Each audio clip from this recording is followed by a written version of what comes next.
राहुल शर्मा जी पूछ रहे हैं, महाराज जी जैनी लोग अन्य धर्म के देवी देवताओं की पूजा क्यों नहीं करते, प्रसाद क्यों नहीं खाते?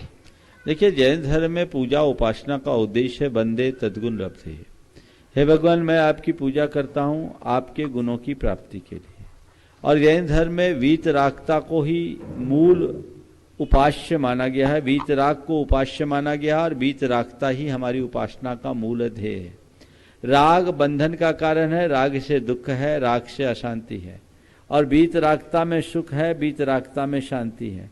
इसलिए जैन धर्म में वीतरागता के पोषक आदर्शों को ही पूजने की बात की गई, क्योंकि राग देश मोह ही हमारे दुख के कारण है और हम अपने मन के राग देश मोह को नष्ट करने के लिए भगवान की शरण में आते हैं। और रहा सवाल कि अन्य देवी देवताओं को क्यों नहीं पूजते और प्रसाद को ग्रहण क्यों नहीं करते। जैन धर्म में और अन्य धर्म में कोई देवी देवता की बात नहीं है। जैन धर्म भगवान को पूजने की बात करता है, देवी देवताओं को पूजने की बात नहीं करता। और भगवान वो है जिसने राग देश और मोह आदि विकारों को जीत लिया। जो वीतराग है वो भगवान है, हम उसे किसी भी नाम से संबोधित क्यों न करें। जैन धर्म में प्रसिद्ध मेरी भावना की ये पंक्तियां जैन उपासना के उद्देश्य को प्रकट करती है। जिसने राग देश कामादिक जीते सब जग जान लिया, सब जीवों को मोक्ष मार्ग का निष्प्रह उपदेश दिया। बुद्ध, वीर, शिव, हरि, हर, ब्रह्मा या उसको स्वाधीन कहो, भक्ति भाव से प्रेरित हो या चित्त उसी में लीन रहो। जिसने राग देश और कामादिक शत्रुओं को जीत लिया वो हमारा भगवान है।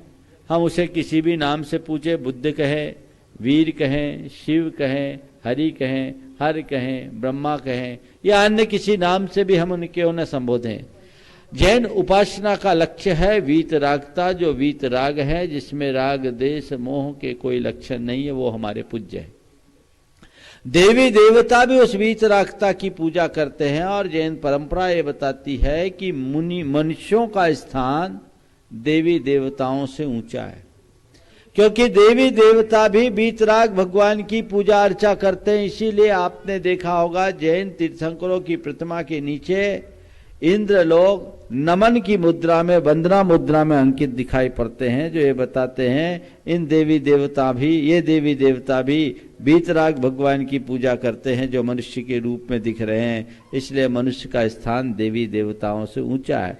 देवी देवता हमसे शक्ति से अधिक संपन्न हो सकते हैं, लेकिन वे सुखी हों ऐसी बात नहीं, क्योंकि उनके अंदर भी राग देश मोह के विकार दिखते हैं। हम वीतरागता के आदर्श की पूजा करते हुए अपने वीतराग भावों की पुष्टि के लिए। रहा सवाल प्रसाद ग्रहण करने का, तो हमारे जैन धर्म के अनुसार भगवान को भोजन करने की जरूरत ही नहीं पड़ती, वे भोजन मुक्त होते हैं। कैवल्य की प्राप्ति के बाद भगवान कभी भी आहार ग्रहण नहीं करते। योग शक्ति से उनके शरीर की स्थिरता बन जाती है। तो जब भगवान भोजन ही नहीं करते तो हम उनको भोग क्यों लगाएं, और जब भोग ही न लगाएं तो प्रसाद किसका ले। प्रसाद तो तब है जब हम कुछ दें और भगवान उसको ग्रहण करें।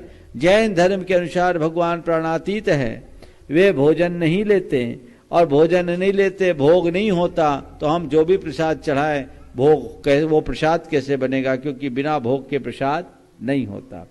और रहा सवाल हम लोग क्यों नहीं लेते, तो जैन धर्म कहता भगवान के पास पाने के लिए मत जाओ, त्यागने के लिए जाओ। इसलिए जैन धर्म में कहा है कभी भगवान के दरबार में खाली हाथ मत जाओ, अपना एक अर्घ चढ़ा करके आओ। इसलिए हम त्यागने की प्रेरणा लेकर के जाते हैं, भगवान से कुछ मांगने की भावना से नहीं।